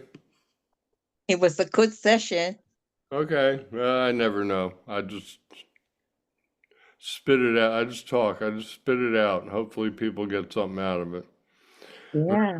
Rita asked the one question that there sort of is no answer to. I mean, it's not that I don't have an answer. I'm not sure there is an answer to conquering fear. Mm-hmm. Maybe I'll look it up. I mean, the way you conquer fear to me is you safely challenge the fear. It's like everything. If your arm wants to go like this, then you fight it. Everything that the stroke wants to do that you don't want it to do, you fight it. And if it's introducing a bunch of fear, I say you fight the fear. How do you fight the fear? By doing the things that you're afraid to do. Now that sounds counterintuitive, but you can set yourself up at the counter or something where, or like I suggested her walking with and without the cane. You can set yourself up to where you can get into that fear zone, but have this is a cane, remember, have a safety backup, like the cane with you. You just carry it, and when you need it, if you feel your balance going or whatever, you put it down. So that's the only real way I know to get rid of fear. Like I said, I'd be rich and have 2 million subscribers if I knew the answer to that question. Yep. Oh yeah, just take this pill, the anti-fear pill. Yeah. Well, some Dream people, again. that's a bad joke on all the, I have a thing about magic bullet chasers. It's not Yeah. that supplements don't help. It's not that devices don't help, but the people I call magic bullet chasers are not focused on the fact that their recovery is up to them. It's a responsibility that we all have. And the answer and the solution's within you because it has to do with how you look at things. And so if you're looking for somebody else, a physical therapist or a device or a pill or a therapy or to make you better, you're off track some. The way you get better is by working yourself. Now you can use all those things. I'm not anti-supplement, I'm not anti-device. I just try and get people to focus on the fact that the answer is within you, and it's and the answer is what you bring to the table. And if you if you're looking for a solution everywhere else, you're not bringing as much as you can to the table. That's Yeah, just to be okay. honest, I get caught up in that, Ralph. I do get We, caught up on that.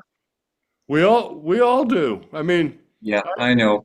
I didn't It's make just, I didn't make any of this crap up, and it's not crap. I didn't make any of this stuff up sitting on a high horse somewhere. I lived through it.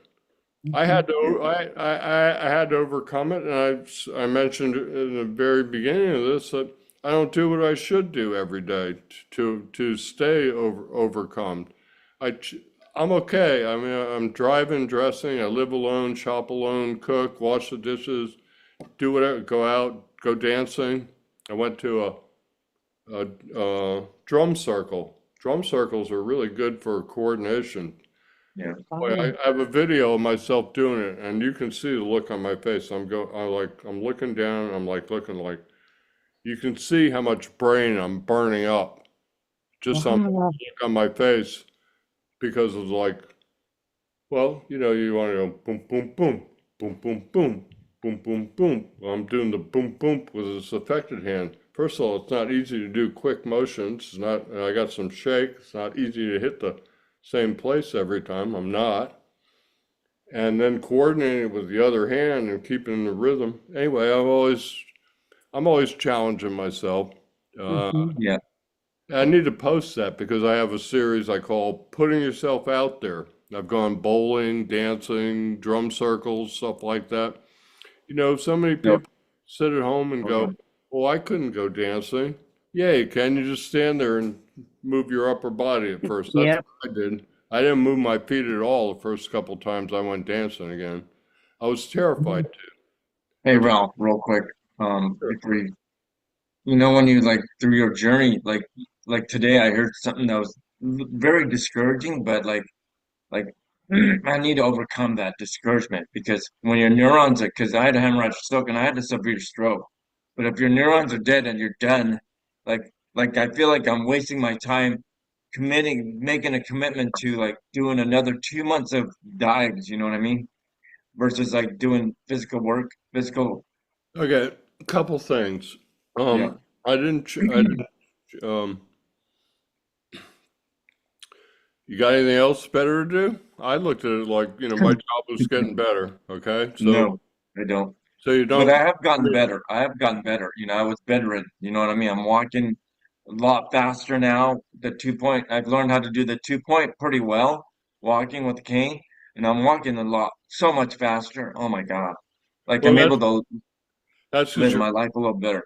I bet you your form has gotten better. I tell people speed comes with form. Don't train for speed, train for form because when you get your form down, everything works more fluidly and you just naturally go faster. I found when Yeah. I trained for walking, particularly when I trained for speed, I'd walk like leaning forward, like keep myself going fast.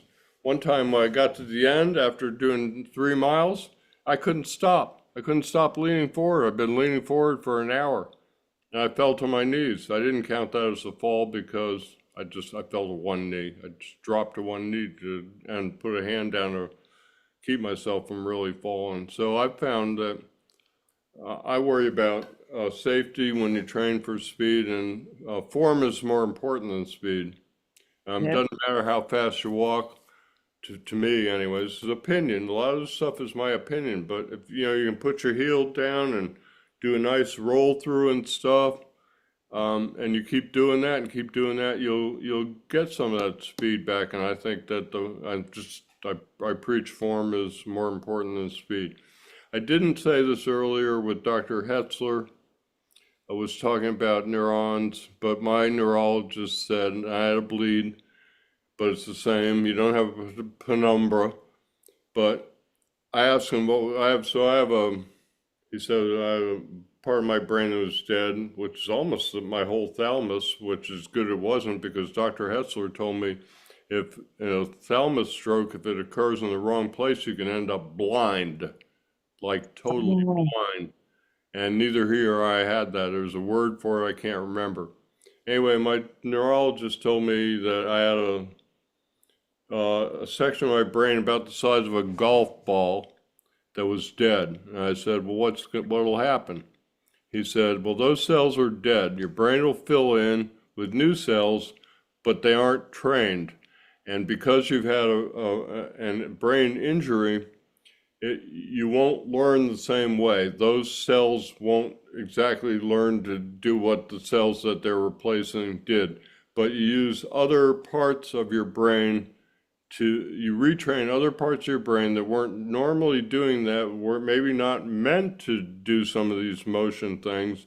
That's why, to me, this is opinion, I don't know, but to me it seems like that's why it's such a long process, because like, well, kids, they crawl and they pull themselves up on the table, and next thing you know, they're running across the room. If we could do that in a year, would be real happy, because a lot of people who are not doing that 5, 10, 20 years out. So I think that this process of retraining brain cells that aren't meant to do other things is more difficult than, of course, little kids have got neuroplasticity out the wazoo.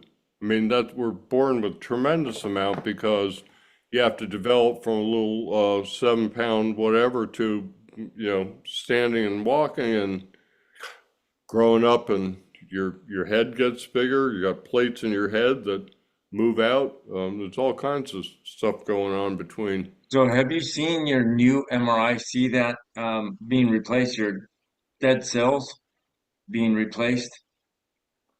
Have you I had actually witnessed that from your neurologist or anything? I had original MRI where they determined that I had a bleed and not to give me the clot buster because it'd kill me. And I went back at like 3, 4, 5 months and my neurologist, they did another one and said, everything looks good. I'm releasing you. That means I don't need to see you anymore. I said, what if I want to see you? He said, keep coming. So I did until they wouldn't let me come anymore, because he was a good source of information. I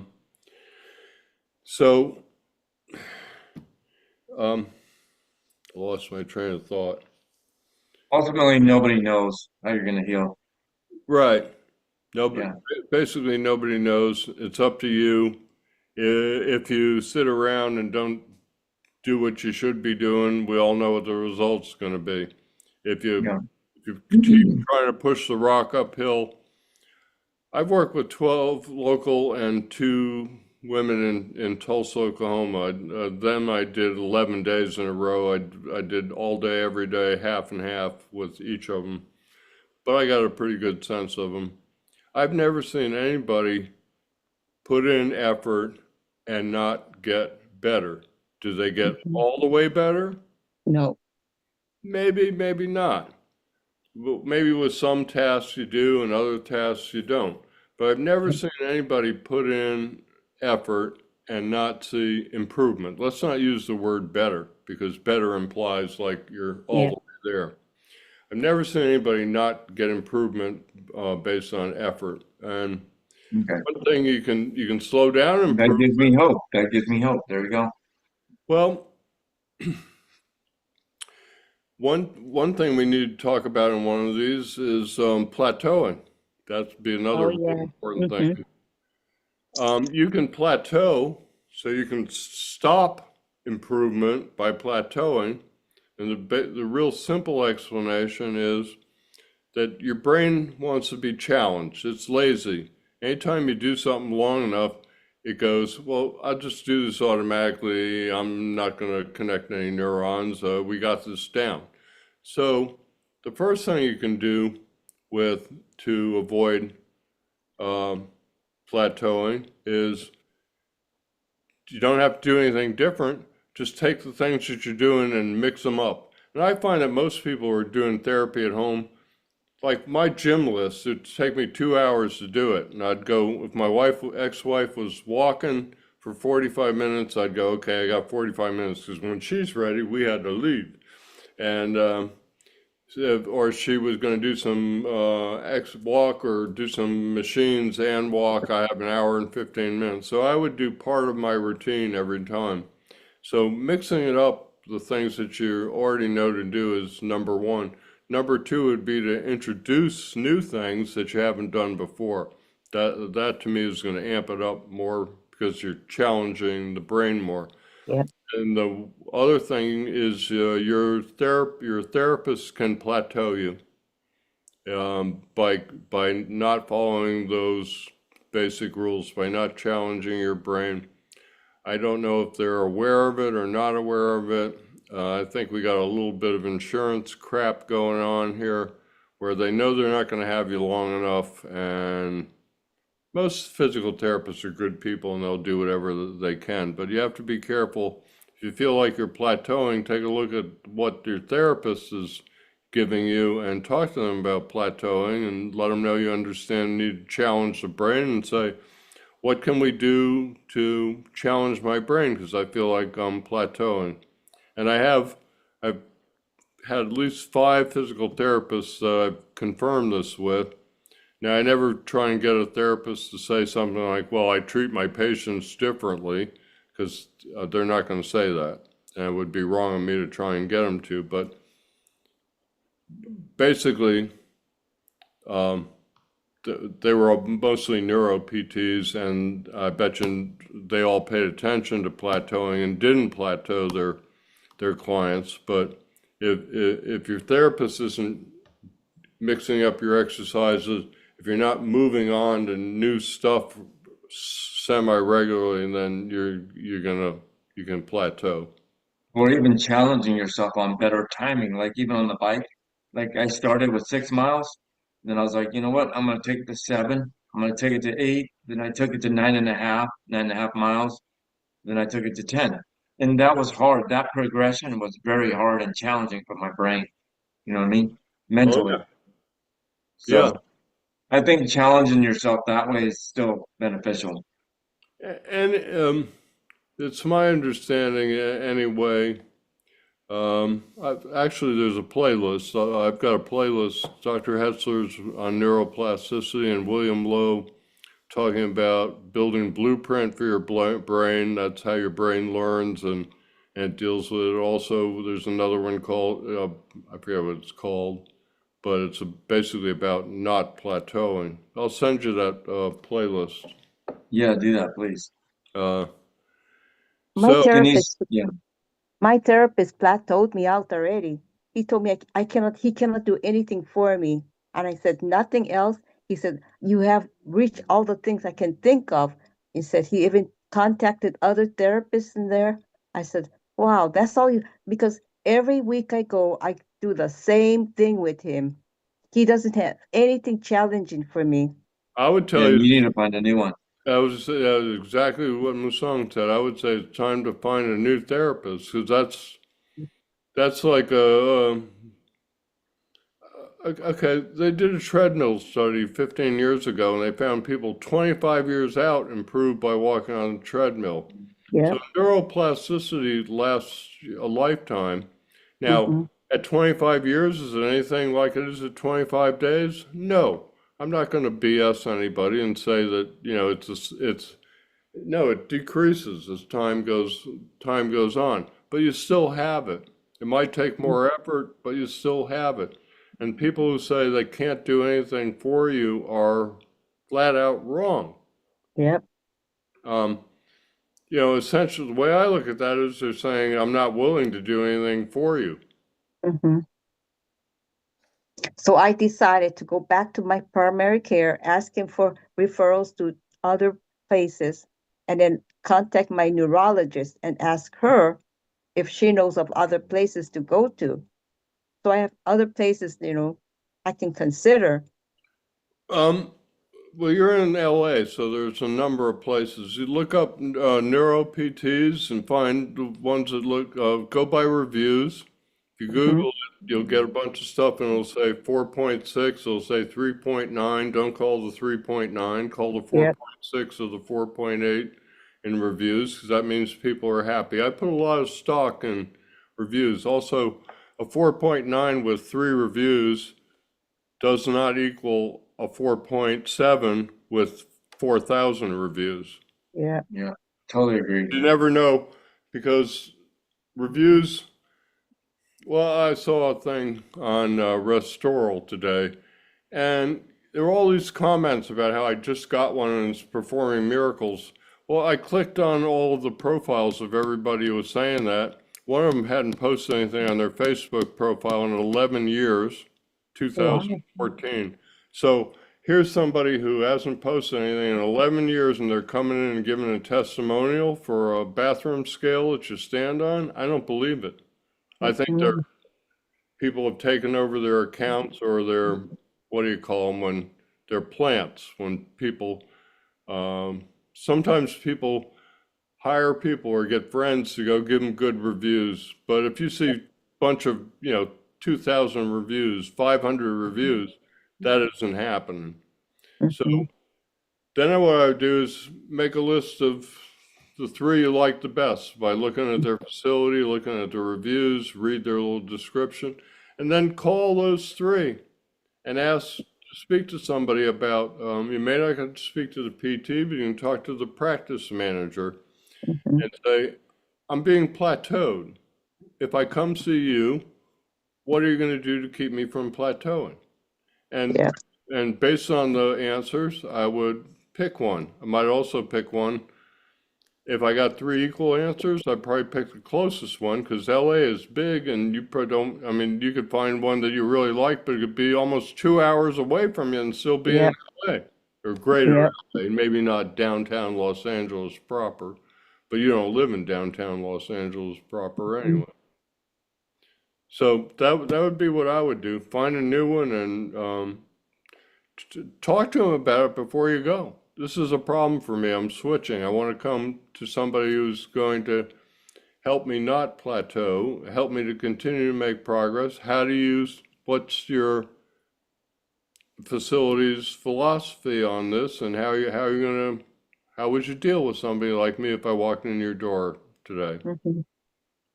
All And right. Yeah, I would just be super patient with it, Winnie. And people do like in a sense, like it's okay to like not. I would say, when you say plateau, like it's okay because like I've heard like people like they'll plateau, then they won't do anything for a little bit, then it will come back. You know, so well, there's like it's like the stock market. You're saying the plateau depends on how long you've been going. It will happen, but it'll come back. You will get out of that plateau. Yeah. I know. especially if you Yeah, do something about it. Mhm. exactly. In the case of a car, it's like when you're in a rut, what do? You steer differently to get up out of the rut. Well, Yeah. it's the same thing with plateauing, introducing challenges, new exercises, and new therapists. See, the other thing is if you go to a Mhm. therapist like that for long enough, I guarantee you're discouraged right now and you're not Yeah. looking forward to your therapy sessions. So that plays Exactly. a big role in recovery. If you want to be excited about going to therapy, you want to say, "Oh, I love my therapist. What are they going to teach me this week? I can't wait to find out." Um, it shouldn't be like, "Oh, them again." I don't feel like I'm getting anywhere. I can't believe they said to me, "I can't help you anymore," but they're still taking my money. That's Interesting. exactly how I feel. Interesting how Yeah. they do that. They tell you, well, we can't really help you anymore. Sometimes Yep. they'll discharge you. Yep. And by the way, therapists have a fair amount of latitude. They have to follow the insurance company's stuff. But this is why I always tell people to have a good relationship because I've had therapists keep me in way longer than they should have because they like me, because I do my work, I get better. I also ask a lot of interesting questions. I'm also a piece of work, but that's another story. So the fact if you have a good relationship and they like you, they're not going to release you as soon. And we all play the release game, and you got to wait till January to get back in. And so, just anyway. All right. Well, this went on for for 2 hours. Wow. So I guess we'll end it now. Let me stop the recording. Thanks, Ralph, for everything. Nope, no problem whatsoever. This is what I do. I enjoy helping folks and hopefully make some difference. I'm going to end the stream. Bye, everybody in YouTube land. Okay. Okay, I just ended the YouTube stream. And now I'm going to say bye, everybody.